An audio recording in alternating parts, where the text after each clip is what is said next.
Jesús, te seguiré, donde me lleves iré. Radio Paz presenta Te Seguiré, un programa del Ministerio de Evangelización Escoge para el crecimiento en la fe, conducido por Roberto Toledo. Buenas noches, familia de Radio Paz. Espero en Dios y la Virgen Santísima que cada uno de ustedes se encuentre bien en lo personal y en lo espiritual. Les habla Roberto Toledo, el conductor de este programa Te Seguiré, con el espacio Aprendiendo de la Fe Católica, y el coordinador del Ministerio de Evangelización Escoge.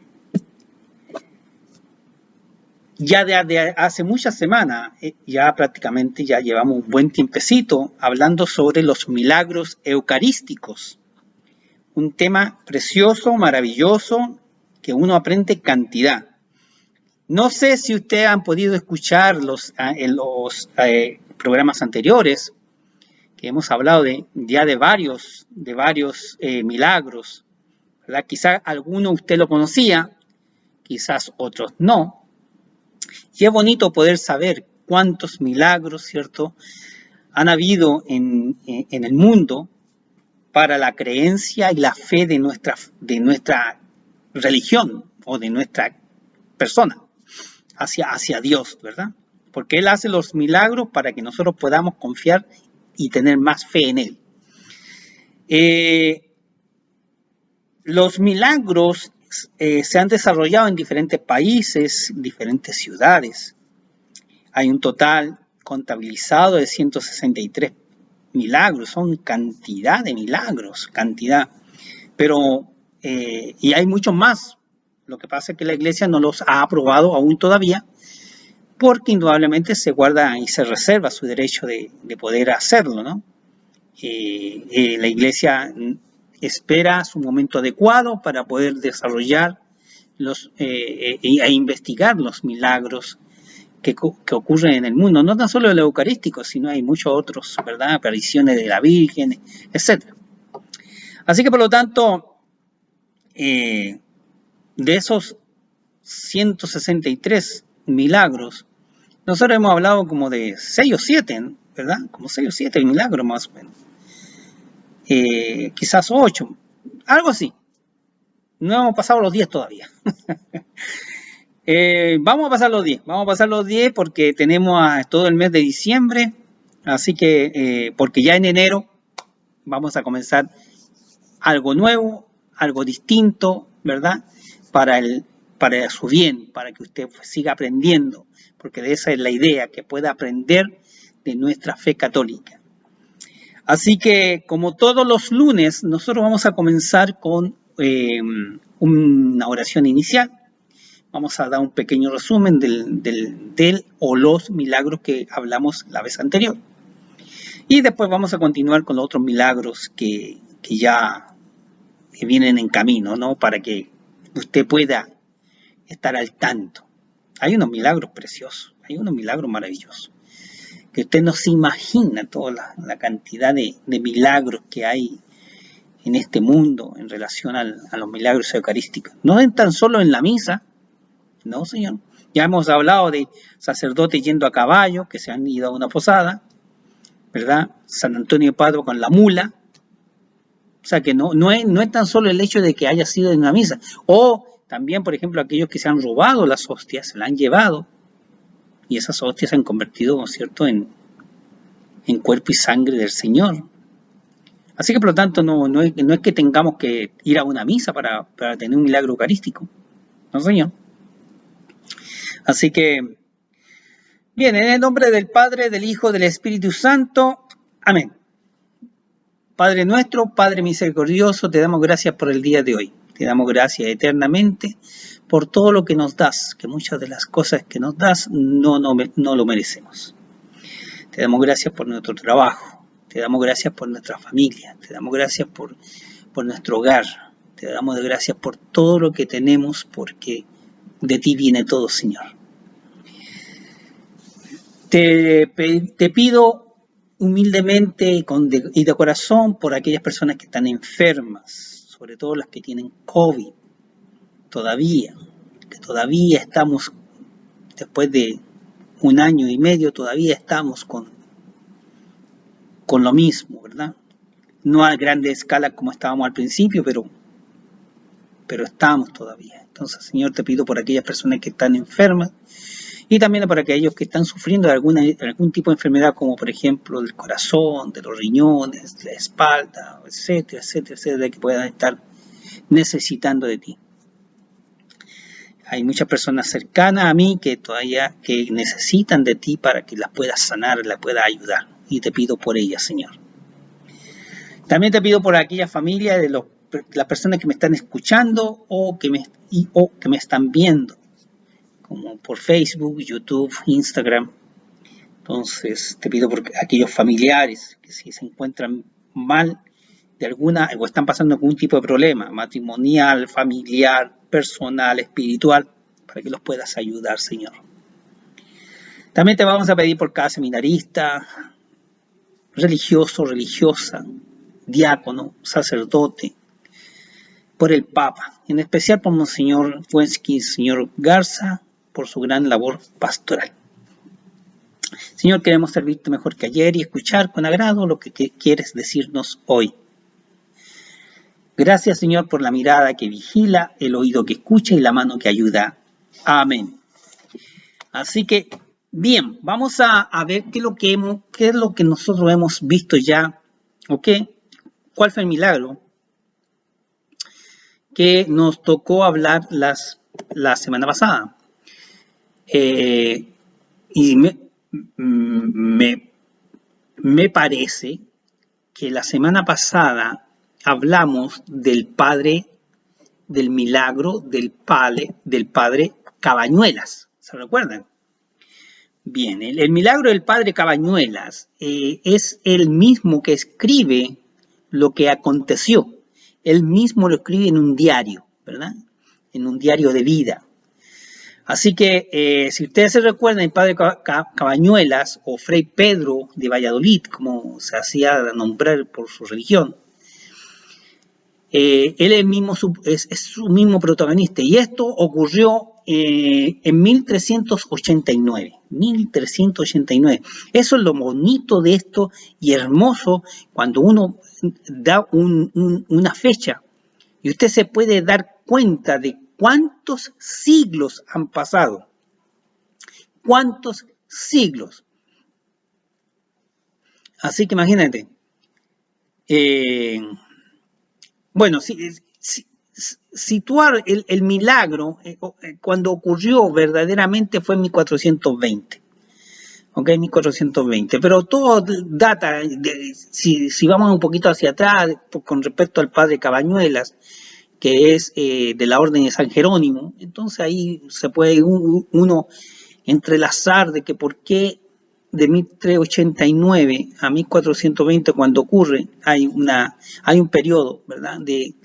de algo que sucede en la vida de ellos. Bien, el padre Cabañuelas básicamente abrazó, ¿verdad?, siendo muy joven, la vida religiosa y siempre se distinguió por su acendrada devoción a la Eucaristía. ¿Okay? Siempre él tenía un cierto prodigio, cierto enlace con respecto a la Eucaristía, ¿verdad? Pero el Señor quiso aquilatar aquella fe en el gran misterio, permitiendo al enemigo de las almas viniera a turbar su imaginación, con terribles dudas sobre la presencia real de Cristo en el sacramento del altar. Se han dado cuenta que cada vez que le ocurre algo a un sacerdote, ¿verdad? Ya hemos visto varios y hay muchos más. Pero se han dado cuenta que cada vez que le ocurre un milagro eucarístico a un sacerdote es por las dudas que él tiene en relación al cuerpo y la sangre, ¿cierto?, de Jesús en el pan y el vino. ¿Se han dado cuenta de eso?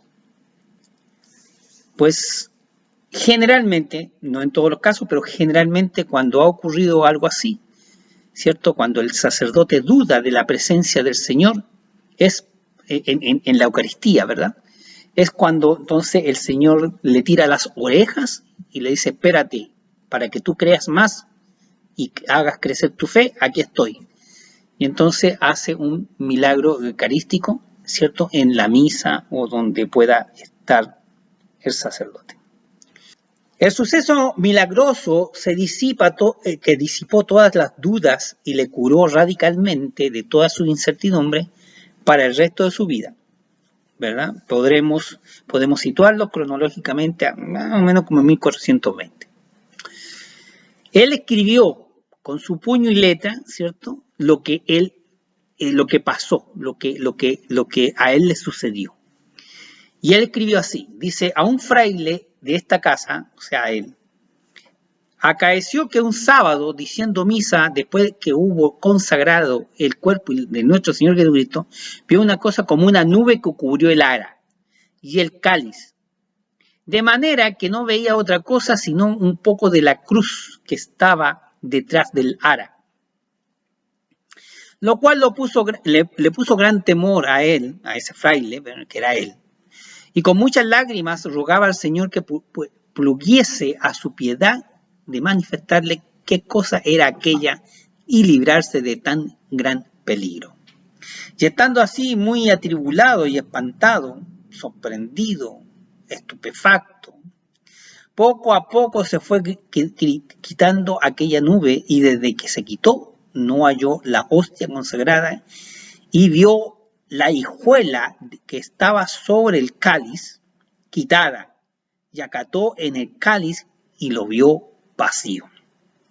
Y cuando él vio esto comenzó a llorar muy fuertemente demandando misericordia a Dios y debe ser algo muy fuerte sobre todo para una persona que duda el ver que pasa algo porque Dios así lo permite cuando tú no crees y te dice, mira, esto es verdad y esto ocurre porque así es. Y entonces debe ser algo muy, muy, muy, muy fuerte. Él sigue escribiendo y dice, y estando así afligido, vio venir la hostia consagrada puesta en una patena muy resplandeciente y púsose sobre el cáliz. Y comenzó a salir de ella gotas de sangre y en abundancia. Y desde la sangre hubo caído en el cáliz, púsose la hijuela encima del cáliz y la hostia encima del ara, como antes estaba. Y el dicho fraile, estando así, muy espantado y llorando, oyó una voz que le dijo, acaba tu oficio y sea a ti en secreto lo que viste. El momento en que Zurbarán le representa en el lienzo uno de los mejores, junto con la perla, por la belleza de su composición, expresión de los rostros, luminosidad y colorido de cuantos salieron de su pincel. O sea, la foto que están viendo ahora, ¿verdad? La foto que están viendo ahora, ¿cierto? La pintó este señor, este pintor, ¿verdad? Y dicen que representa muy bien el momento ¿cierto? El momento del milagro. O sea, es una buena representación. Pues el hecho fue pronto conocido y divulgado por todos los ámbitos de la nación y hasta los mismos reyes de la Castilla, don Juan II y su esposa doña María de Aragón, junto con el príncipe don Enrique y el futuro Enrique IV, acudieron a Guadalupe por conocer y tratar al siervo de Dios, elegido ya a la sazón prior del monasterio, quedando tan prendados de su virtud y santidad que la reina lo eligió por su consejero en materia de espíritu y mandó en su testamento que, cuando trajeran sus restos al santuario, colocaran a su lado lo del padre Cabañuelas, como en efecto se hizo. O sea, donde está el cuerpo de la reina, al lado está el cuerpo del padre Cabañuelos. Aún nos queda un precioso testimonio de la misa milagrosa, los corporales y la hijuela, con unas gotas de sangre usadas en la misma, reconocido ante el notario apostólico del siglo XVII. Fueron declarados auténticos y son hoy la más preciada reliquia que se honre en el reliquiario guadalupense, como fueron también preclara reliquia eucarística expuesta a la veneración de los fieles entre dos velas encendidas y el Congreso Eucarístico Nacional de Toledo, octubre de 1926. El padre Cabañuelas murió el 20 de marzo de 1441, 21 años después del milagro. ¿Okay? Muy querido y venerado por todos. Ese fue el milagro que nosotros vimos la vez pasada. ¿Ok? Así que, bueno, vamos a ver un par de milagros que son hermosos, son bellos, son maravillosos. Vamos a ver primero el milagro eucarístico de Santarém, ¿ok? Que ocurre en Portugal. Santarém, ¿ok? Santarém es una ciudad que pertenece a Portugal, muy conocida por el milagro eucarístico acontecido en 1247. Y estamos en el 2021.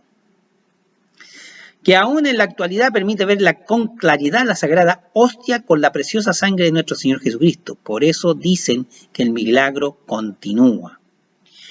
Varios historiadores del siglo XV afirman haber leído el documento original, hoy desaparecido, en el cual se data el milagro ocurrido el 16 de febrero de 1247.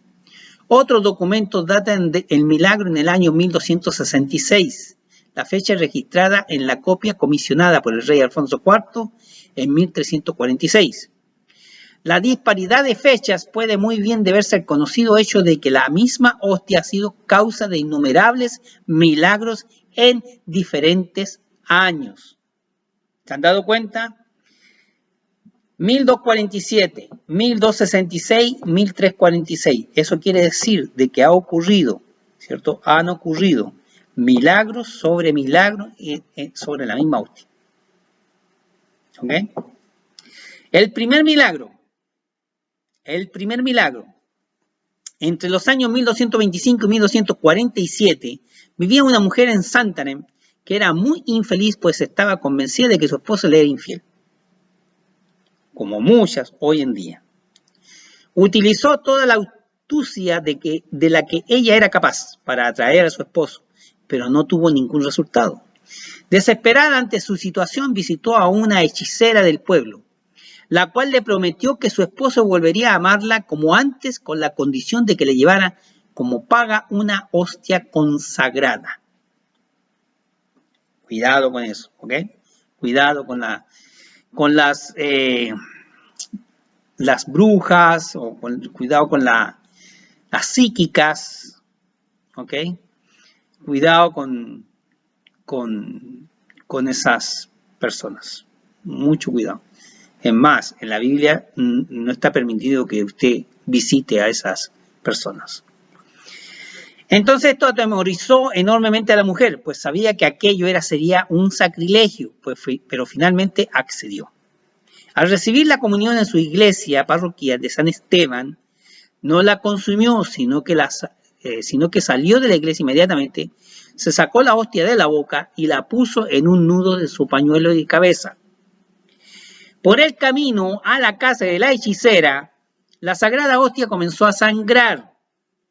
La mujer no se dio cuenta de lo que ocurría hasta que se lo comunicaron otros transeúntes, pensando que era ella la que sangraba. El pánico estremeció el corazón de la mujer, se fue a su casa y puso la hostia, envuelta todavía en el pañuelo, en el fondo de un baúl de cedro donde guardaba sus pertenencias en su habitación. Allí se quedó con gran temor todo el día hasta que anocheció. Cuando su esposo llegó a la casa tarde esa noche, se fueron a dormir, aunque lo más seguro es que ella no descansara mucho. La culpa de su pecado le atormentaba y también la duda de saber si la hostia continuaba sangrando. Lógico. En plena oscuridad de aquella habitación aconteció otro milagro. Salieron del baúl brillantes rayos, haciendo que la pareja se despertase. Vieron entonces una espectacular visión de ángeles adorando la hostia sangrante. La mujer no pudo más y confesó el gran pecado de su esposo. Los dos se arrepintieron y pasaron el resto de la noche arrodillados en adoración y reparación ante la hostia milagrosa. Yo hubiera hecho lo mismo. Usted sabe lo que es llegar a la casa y que se lleve una hostia y la hostia empieza a salir rayos y usted ve a ángeles adorando esa hostia. No. Oh, eso es algo increíble. Segundo milagro. Alrededor del 1340, imagínense usted. El sacerdote encerró la sagrada hostia en un envase de cera y lo colocó en el tabernáculo. Fue entonces que ocurrió otro milagro. Cuando el sacerdote abrió la puerta del tabernáculo, el envase de cera se había roto en muchos pedazos. En su lugar había un envase de cristal que contenía la sangre de hostia mezclada con la cera. Esta se puede aún contemplar junto al relicario mayor, que es el del 1782. En la actualidad, la Sagrada Hostia se mantiene en un trono eucarístico en el siglo XVIII sobre el altar mayor. La iglesia de San Esteban es también conocida como el Santuario del Santo Milagro. Los milagros continúan, imagínese usted, increíble. Y la gente sigue sin creer. A través de los siglos, la hostia ha emitido nuevamente sangre y en ella se han visto aparecer varias imágenes de nuestro Señor Jesucristo. Entre los testigos está San Francisco de Javier, el apóstol de las Indias, quien visitó el santuario antes de irse en misión, así como el arzobispo de Lisboa. Procesión eucarística con la hostia sangrante. Usted se puede pensar un poco y analizar en relación a todo el acontecimiento de esto. O sea, no tan solo que tenemos un milagro de cuando esta persona, esta mujer, se lleva la hostia y empieza a sangrar, luego otro milagro que empieza a salir rayos de la hostia en el baúl que la había guardado, y veía ella ángeles, ¿verdad? Ángeles que estaban adorando a la hostia. En 1340, estamos hablando de 13 años más tarde, 13 años más,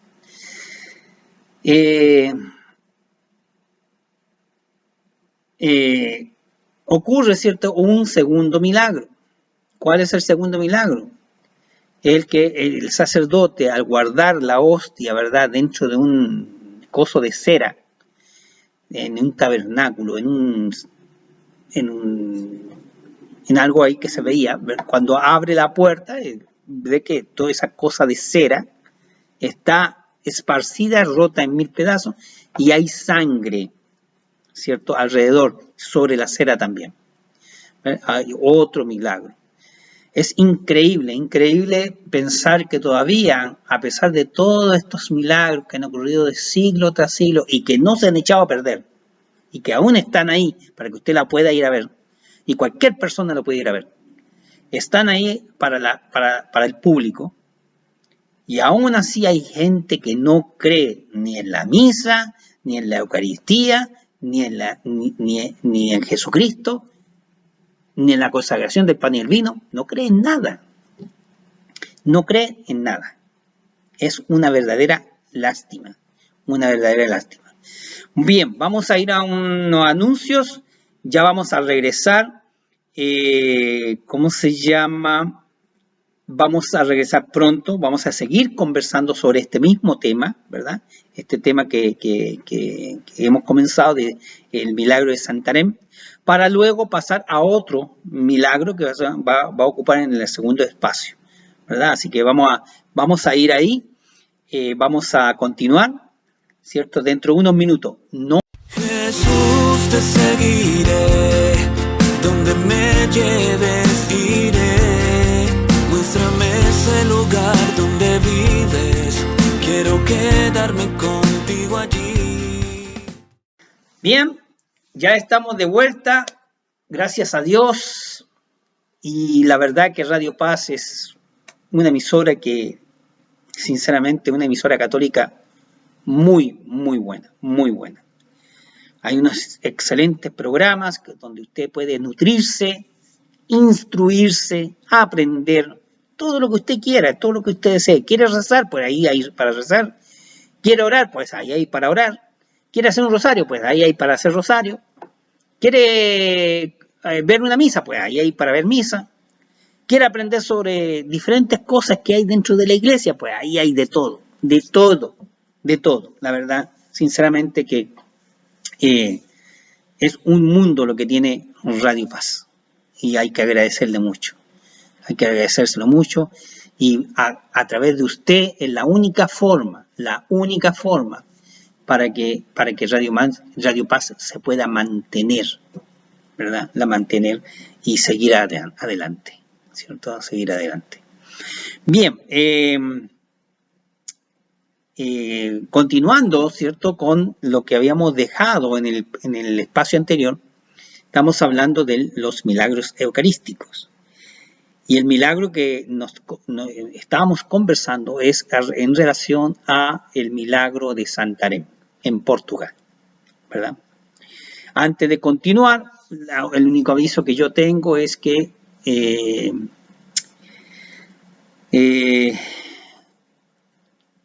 hay una página en Facebook, se llama Defendiendo mi Fe Católica. Puede usted inscribirse, puede usted registrarse ahí, ¿verdad? Y ser parte de la familia católica. Ahí usted puede poner lo que usted desee. Si usted quiere poner una estampita, quiere poner una imagen, quiere poner un video, quiere poner un mensaje, quiere poner una escritura sobre Dios, hágalo, no hay problema.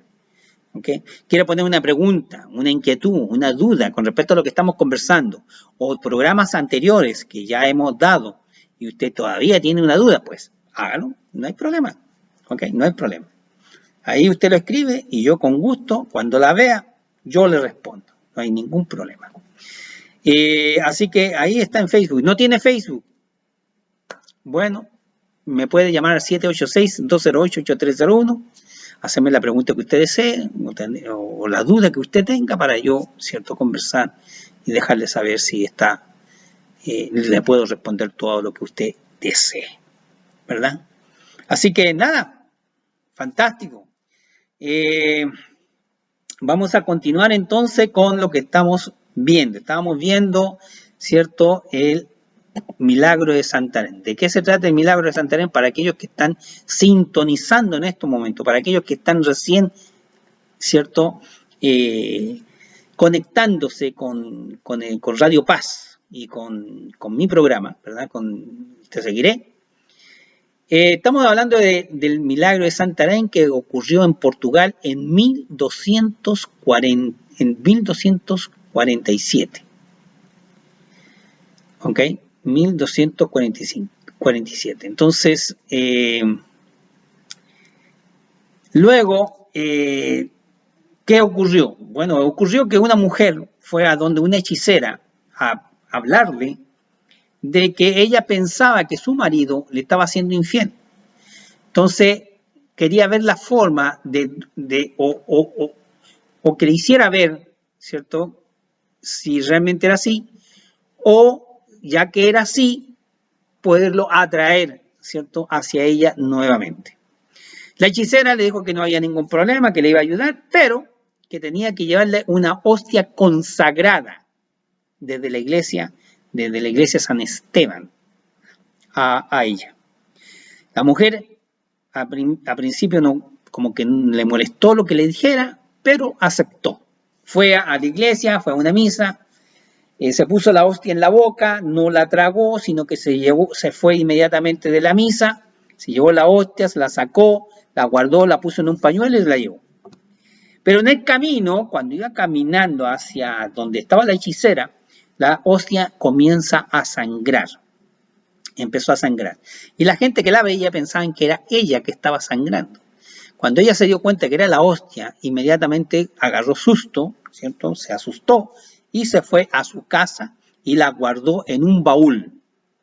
Por la noche, cuando llegó el marido y se fueron a acostar, durmiendo, ella, ¿cierto?, tenía la duda de que a ver si la hostia todavía estaba sangrando. Fue a ver y en eso que va a ver, se da cuenta que del baúl salen unos rayos luminosos y que ve unos ángeles adorando, ¿cierto?, la hostia. En eso el esposo, ¿verdad?, llega ahí, ve lo mismo, se arrodillan los dos y se pasan toda la noche arrodillados adorando al Señor. ¿Okay? Ese fue el primero. El segundo fue que en el año 1340, ¿verdad? 1340, casi 100 años después, el sacerdote encerró la sagrada hostia en un envase de cera. La colocó en un tabernáculo, ahí para que todo el mundo la viera.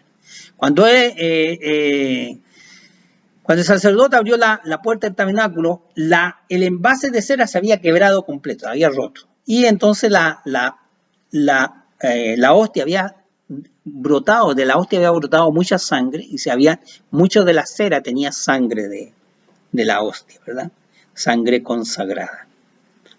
Entonces, en su lugar había un envase de cristal que contenía la sangre de la hostia mezclada con la cera, lo cual todavía hoy en día se puede ver. La cera con sangre todavía se puede ver. ¿Ok? Así que la hostia se mantiene en un trono eucarístico del siglo XVIII. En el siglo XVIII le hicieron un trono, uno bonito, bien. Sobre el altar mayor, y la iglesia de San Esteban también es conocida como el santuario del milagro eucarístico. Bien, los milagros continúan. Es una gracia de Dios que en esa iglesia todavía el milagro que esté continuamente haciendo algo, es algo precioso, para que la gente siga y siga creyendo, para que siga la iglesia. Ustedes saben que en España está muy fuerte el hecho de que la gente casi ya no va a la iglesia católica. Está muy fuerte. Conozco unas amistades en España que dicen que cuando van a misa, prácticamente casi no hay gente. 20, 30 personas, no hay más. En iglesias grandes, para capacidad de 300, 400 personas, 20, 30 personas nada más. Eso es increíble. Pero bueno, y eso que hay milagros. A través de los siglos, la hostia ha emitido nuevamente sangre y en ella se han visto aparecer varias imágenes de nuestro Señor Jesucristo. Entre los testigos que han visto todo esto está San Francisco de Javier, el apóstol de la India, que visitó el santuario antes de irse de misión, así como un arzobispo de Lisboa.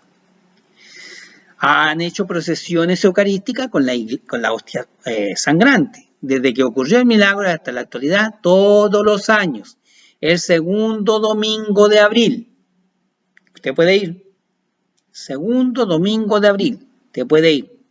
El milagro eucarístico sale en procesión desde la casa de los esposos donde ocurrió el milagro, en la vía del Estoa, hasta la iglesia del milagro. La casa ha sido capilla desde 1684. Imagínense ustedes.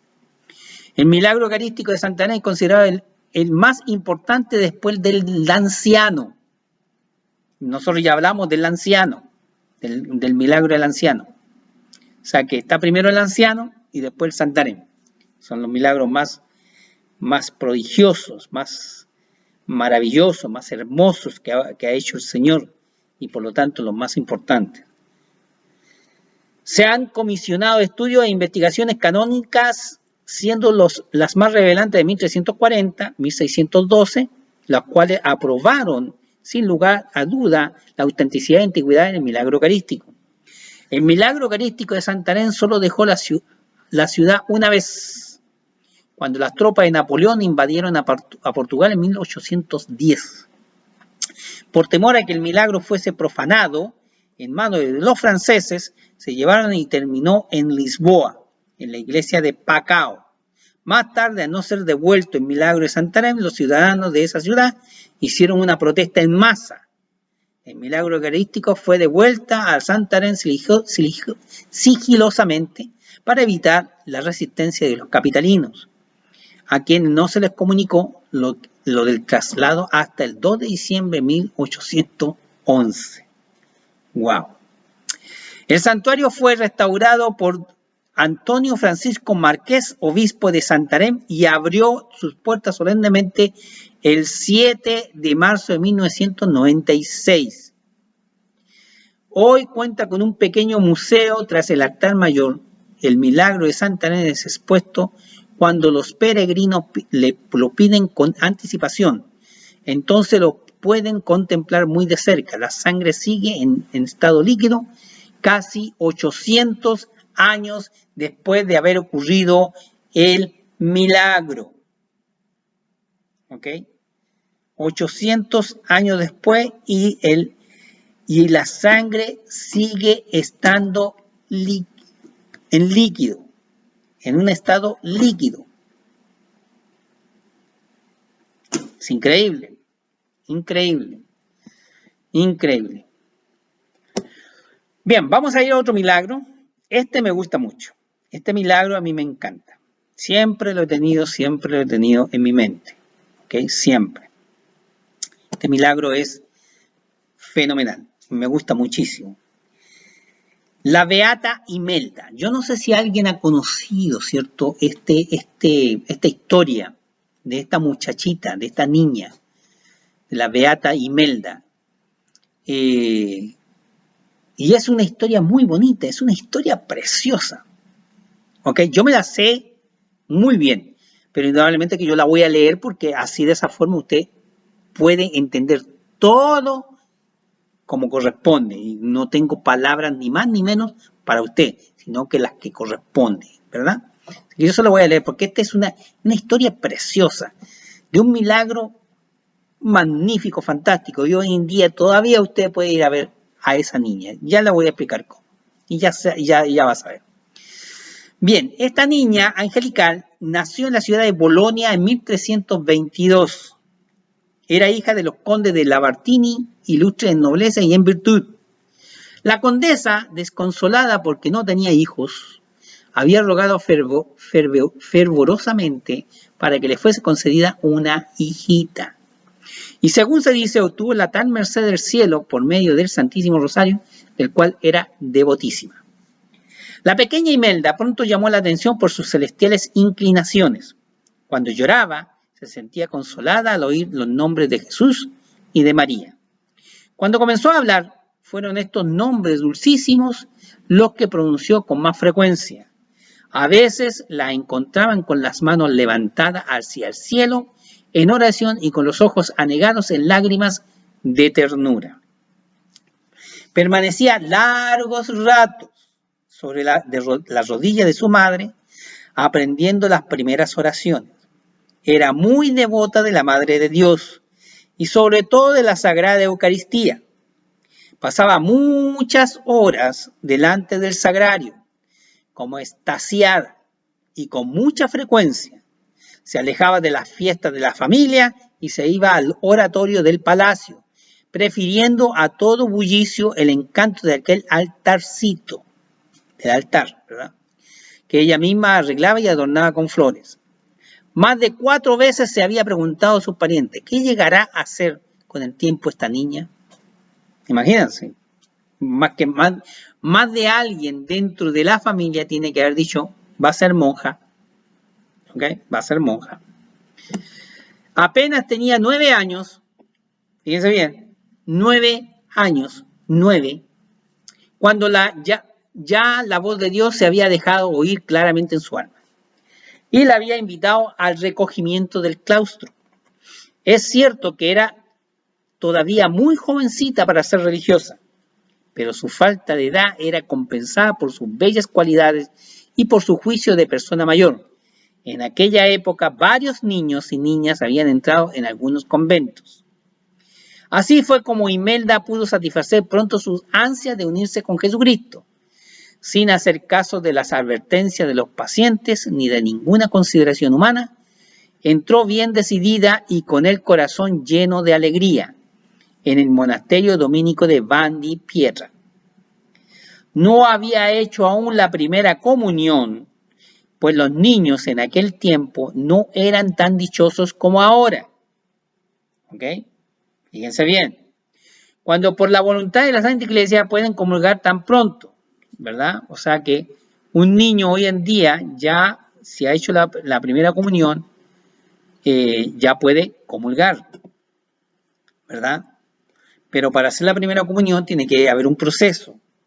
Pero ya a la edad de 10 años, ya prácticamente el niño ya puede prácticamente hacer la primera comunión y comulgar.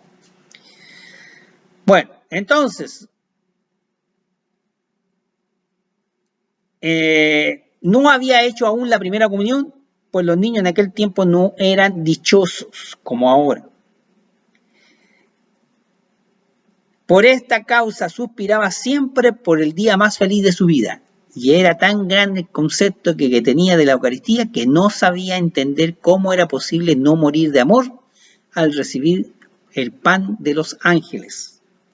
Reiteradamente había suplicado al sacerdote que la dejase comulgar, pero no obtuvo esta gracia.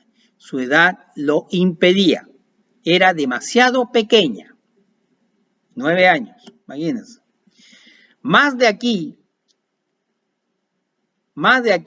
que el día 12 de mayo de 1333, ella nació en 1322, estamos hablando de 11 años. Cuando ya habían comulgado todas las monjas y cuando ya había sido cerrada la puerta del sagrario y estaban apagados los cirios del altar, mientras las religiosas se dirigían a sus ocupaciones, porque ella estaba dentro de una congregación de monjas, estaba sirviendo como una aprendiz, ¿verdad? Imelda se quedó postrada en tierra en el coro, con gran desconsuelo. De repente el coro se iluminó con una luz milagrosa y se llenó de un aroma suavísimo, que esparciéndose por todo el convento atrajo otra vez hacia la iglesia a todas las monjas. Una hostia se movía sola en el aire y aparecía que quería ir hacia la monja, niña, o sea, al aprendiz, ¿no? A la niña, que se derretía de amor, temblorosa y con las manos juntas, bajo la influencia del sol de las almas. Al ver tal milagro, el sacerdote entendió claramente la voluntad de Dios, se revistió de nuevo y tomando la hostia que flotaba en el espacio, administró a Imelda la Sagrada Comunión. Ya es hora de que comulgue, dijo el sacerdote a la Madre Superiora. Entonces Imelda cerró los ojos a toda cosa exterior, juntó las manos, inclinó la cabeza y apareció quedar dormida. O sea, ella recibió la hostia, cerró los ojos, puso las manos así, cerró los ojos, agachó la cabeza, ahí se quedó, como dormida. Pero pronto su color rosado se transformó en un color ligeramente blanquizo y pasaron varias horas sin que se desvaneciera el encanto. Entonces las monjas presintieron lo que sucedía. Se acercaron a ella, la llamaron, pero no respondió. Estaba muerta de amor a Jesús, tal como se lo habían imaginado. La niña, al recibir el cuerpo de Cristo, murió. Es la niña que por amor a Cristo muere. ¡Qué cosa más bella! ¡Qué cosa más linda, más hermosa! Una niña enamorada de Jesús que al comer su cuerpo, al comer su pan, su cuerpo, ¿verdad? Muere en el acto. Y lo más sorprendente es que ella, cuando se queda así en esta posición, arrodillada, ahí se quedó. No se tiró al piso, no cayó de espalda, no se tiró hacia adelante, nada. Se quedó arrodillada con esta posición, con las manos, ¿cierto?, juntas, mirando hacia el cielo, con la cabeza agacha y los ojos cerrados. Se quedó muerta.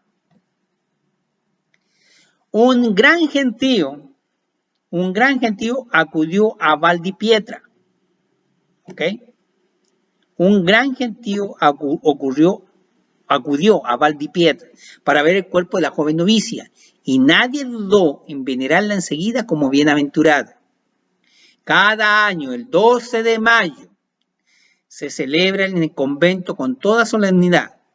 Los papas vieron siempre con buenos ojos este culto, hasta que por fin un decreto de León XII en 1826 la declaró beata, autorizando su oficio litúrgico y misa propia. La beata Imelda es la patrona de las niñas de la primera comunión. ¿Ok? La beata Imelda es algo impresionante, algo bello, fantástico. No hay nada que decir, no hay palabras tan hermosas para poder alimentar esta historia de esta niña que muere al recibir la hostia, el cuerpo de Jesús. Ella amaba tanto, tanto, tanto a Jesús eucarístico que lo único que soñaba, lo único que ella anhelaba era comulgar. Y cuando le dieron la posibilidad de comulgar, muere. Instantáneamente. A ella no esperó nada. Murió de inmediato. Sorprendente, ¿verdad? Es algo que uno no se puede imaginar, el hecho de que cuando uno vaya a recibir algo pueda morir. Una niña de 11 años, una niña. Se me olvidaba, se me estaba olvidando.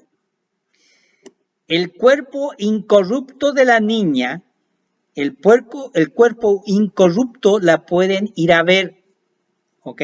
Pueden ir a ver allá a San Valdipietra. El cuerpo incorrupto de la niña está intacto, intacto. Qué cosa más bella, qué cosa más preciosa. No hay nada que decir, nada que decir. La verdad que yo no puedo entender cómo hay gente que todavía no puede creer en la Eucaristía. Hay un predicador puertorriqueño que era evangélico y él se convirtió al catolicismo luego de ver, presenciar y analizar perfectamente qué era la Eucaristía. Él fue a una misa y se convirtió al catolicismo. Y él siempre en sus vivencias, ¿cierto?, propias, él ha dicho, ¿cierto? Él ha dicho que su conversión fue con la Eucaristía, ¿verdad? Y hay católicos que no creen en la Eucaristía. Y ni que decir de otras personas, de otras religiones, ni que decir. Así que es una lástima por ellos, sinceramente una lástima muy grande por ellos porque no pueden, ¿cierto?, tener a Jesús sacramentado, a Jesús en cuerpo y sangre dentro de su cuerpo, como debe ser. Y no que se le ocurra ir allá y comulgar sin ser católico, sin haber hecho la primera comunión, sin haberse bautizado, sin nada de eso. Porque Dios está viendo, Dios es el que condena. Bien, nos hablamos el próximo, ¿cierto? Próximo lunes, ¿ok? Que lo pasen una bella semana. Jesús, te seguiré, donde me lleves iré. Radio Paz presentó Te Seguiré, un programa del Ministerio de Evangelización Escoge para el crecimiento en la fe, conducido por Roberto Toledo. Muéstrame ese lugar donde vives, quiero quedarme contigo allí.